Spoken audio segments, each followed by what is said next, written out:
Hello and welcome to Discovery Church Online. We are so glad that you are here. Church, we are excited to announce that our Discovery Church Boise podcast is live on Spotify. So we invite you to go to Spotify and make sure to follow that Discovery Church Boise podcast. Check out this week's worship music playlist on YouTube. You can find the link in the description. And in the description, there's also a link for giving, and we just want to thank you so much for being faithful with your giving. We hope you enjoy this special message from Nathan. Confession time. I get distracted, like, all the time. And as I've reflected on the year 2020, I've realized that my most common distraction is not what you'd think. You see, I've been finding that I get distracted a lot by being well informed. The last couple of weeks, I've been rereading this book. It's a book called In the Name of Jesus, Reflections on Christian Leadership by Henry Nouwen. And if you haven't read it, I highly suggest it. It's about 60 pages. It's a really easy read, but it is incredibly deep. And as I read, I came across a passage, a phrase that I feel like really summarizes something that I've struggled with this past year. It's in the first chapter, a chapter titled From Relevance to Prayer. The quote goes like this: Christian leaders cannot simply be persons who have well-informed opinions about the burning issues of our time. Their leadership must be rooted in the permanent, intimate relationship with the incarnate Word, Jesus, and they need to find there the source for their words, advice, and guidance. As a leader, I often find myself getting distracted by formulating some sort of well thought out response to contemporary issues. And sometimes while I do that, I get so concerned with doing that I forget and lose sight of my mission as a Christian and as a leader. And what happens is I can start to sound a lot like 1 Corinthians 13, which says, if I speak in the tongues of men and of angels, but have not love, I am a noisy gong or a clanging cymbal. You see, a well-informed opinion backed by million sources, said in poetic and descriptive language, will only ever bring division if it's not backed by love. And that's my main point today. This is what I want to drive home, and it seems simple enough, but it's super important. We have to start with love. And this isn't really my idea. I can't take credit for it because Jesus said it first. Jesus said, love the Lord your God with all your heart and with all your soul and with all your mind. This is the first and greatest commandment. And the second is like it. Love your neighbor as yourself. It's clear that Jesus sees Christian living and Christian life as a primarily relational function. Our job is to be in relationship, be in a loving relationship first with God and then with others. And Jesus displays this very thoroughly. I want to take you to Mark 2:13 through 17. It says this: once again, Jesus went out beside the lake. A large crowd came to him and he began to teach them. Once again, Jesus went out beside the lake. A large crowd came to him and he began to teach them. As he walked along, he saw Levi, son of Alphaeus, sitting at the tax collector's booth. Follow me, Jesus told him, and Levi got up and followed him.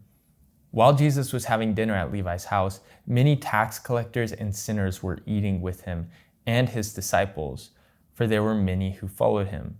When the teachers of the law, who were Pharisees, saw him eating with the sinners and tax collectors, they asked his disciples, why does he eat with tax collectors and sinners? On hearing this, Jesus said to them, it is not the healthy who need a doctor, but the sick. I have not come to call the righteous, but the sinners. Here we see Jesus displaying this relational type of leadership with two people groups.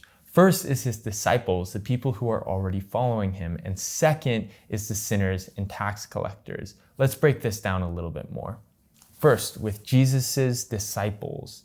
Notice how he didn't just speak a message and leave it at that. He didn't speak the sermon by the lake and then leave them to think about it. They came with him. So when Jesus began to engage in ministry with Levi, the tax collector, and with other sinners that came and gathered for dinner, the disciples were right there with him. Jesus brought his disciples into his life. He brought them alongside as he did his ministry.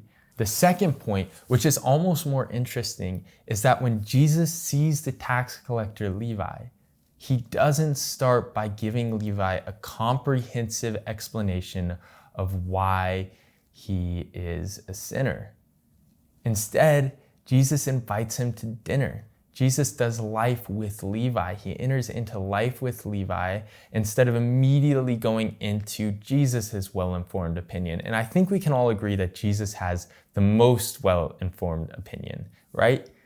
And so there's this idea here that Jesus begins not with a well-informed opinion, but with relationship. And this is revolutionary.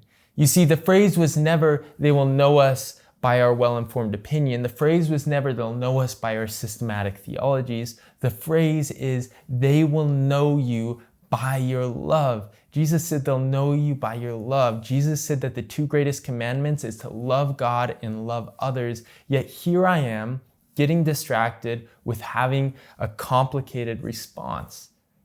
Just today, I went on Google and searched the Christian response to COVID-19. And what I found was news articles about how different Christian churches have handled the COVID-19 pandemic. What I found was different churches who had posts on their website, like blogs about how they think Christians should respond. But what I didn't see much of was news articles about Christians radically impacting their hurting society.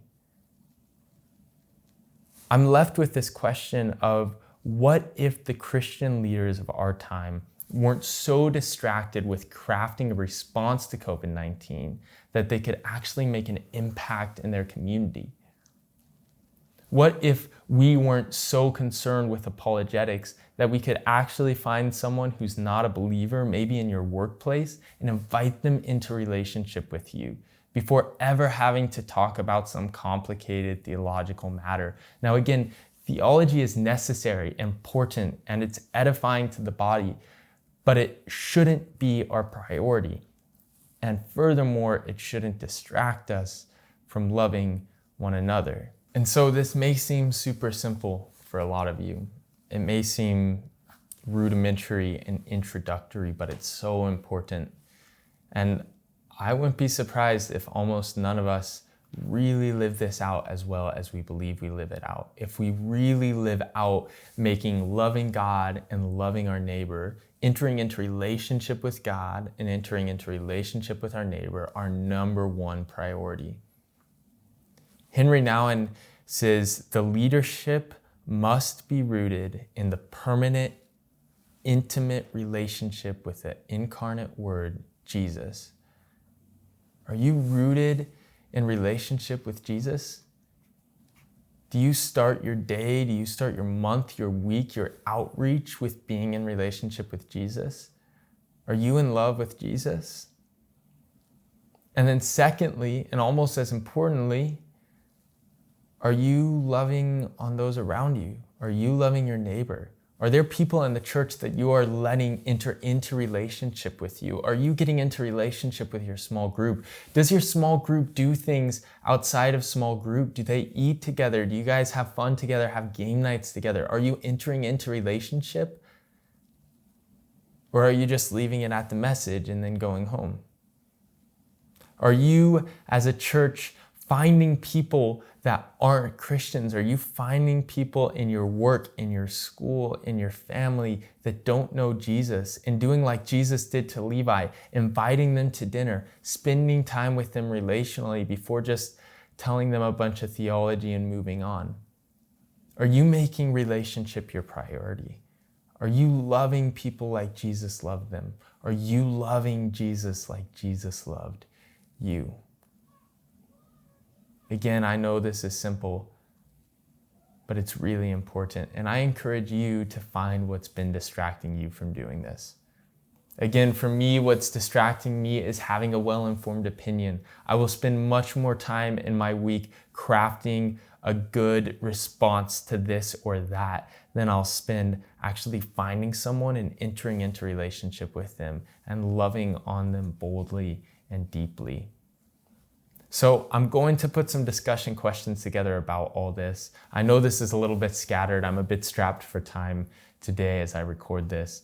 But when I put these discussion questions together, and we'll post them on the website like we do every week, I encourage you guys to talk about them and create some action steps for both you as an individual and maybe in your small groups as to what you can be doing to better accomplish these two priorities of Christian living: loving the Lord your God with everything you have and loving your neighbor as yourself. Church, thank you for listening. I'm so encouraged by you this year, and I'm excited to see how we live out our Christian walk in 2021. God bless you, and we'll see you next time. We hope you enjoyed that message.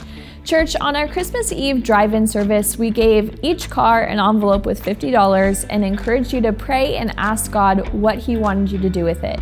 If you haven't already, make sure to share your story of what you did with that. You can email us at dcstories@dcboise.org. We'll see you next week.